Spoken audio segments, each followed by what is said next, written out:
Also wanted to address the issue of Nairobi County in light of what has been happening in the last 2 or 3 weeks, which is the cooperation between the Nairobi governor and the president or the national government, and also the flood and the lack of planning around Nairobi.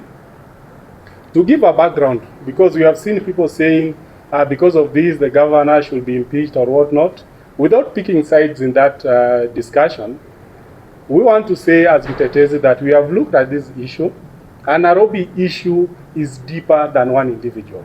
It is time for Nairobians to come together and ask ourselves, what kind of Nairobi do we need?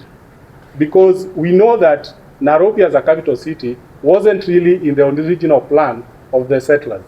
Machako was the capital city, but for one reason or the other, they moved to Nairobi, which is a swampy area.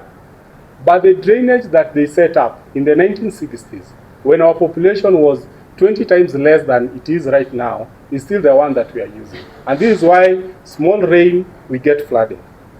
How do we solve this issue? If we go back into history, just briefly, in 2008, Kibaki formed a ministry, called it Nairobi Metropolitan, and appointed Mutula Kilonzo Sr., and he was in charge of organizing and reorganizing Nairobi. And he's the first person who came up with an idea that Nairobi Metropolitan is not only the Nairobi County, because by then there was no county government. It was pre the 2010 Constitution. He brought in Kiambu, by then a district, Machakos and Kajiado, and created the Nairobi Metropolitan.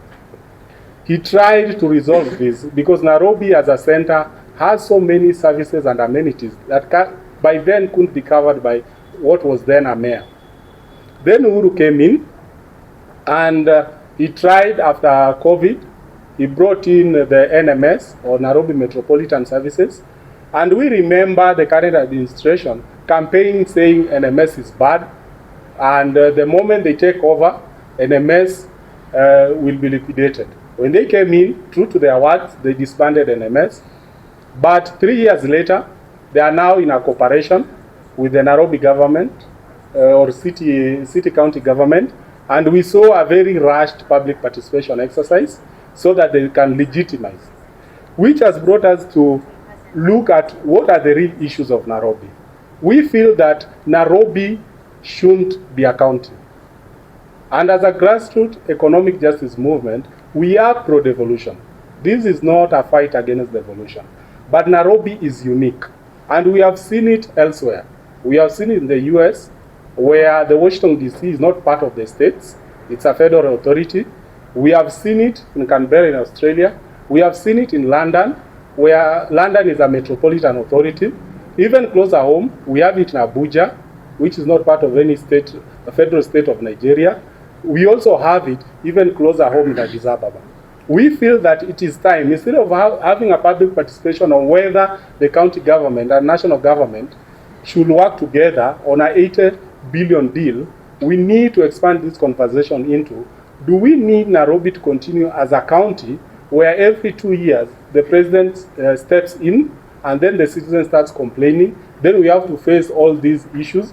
Or do we have a conversation where the Nairobi goes under a national authority, becomes a minister of the national government, or we create a hybrid metropolitan authority where the elected grassroots, like the MCAs of Nairobi, will be able to work with an authority set in place permanently so that we deal with this. And the reason we are saying this, we are proposing a metropolitan because since independence, we only have 2 master plans for Nairobi. The first one was at independence. The second one was at 2014 by the former governor, Evans Kidero, when he released what he called Nairobi Integrated Urban Development Master Plan. If you go through it, it's supposed to be 2014 to 2030. Right now, we should be actually at the tail end of the master plan, but we haven't yet even done 5%. The reason is the resources needed for that master plan cannot be covered by what is allocated by Senate to the Nairobi County. So we think that is a conversation that Nairobians need to have as Mtetezi so that we resolve the issue of Nairobi once and for all. Thank you, and God bless. Yes, but we question the Prime Cabinet Secretary. One illegality is not cured by one legality. Hakunanga makosa nusu, unaona?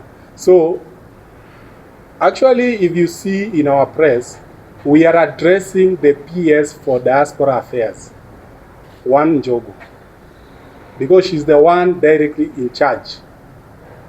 And she's the one being sought. And I remember I read media, one of the media, which I'm actually seeing one of the microphone, was actually in public saying that they invited her. They didn't invite Mudavadi to come and speak on the issue, but she didn't show up.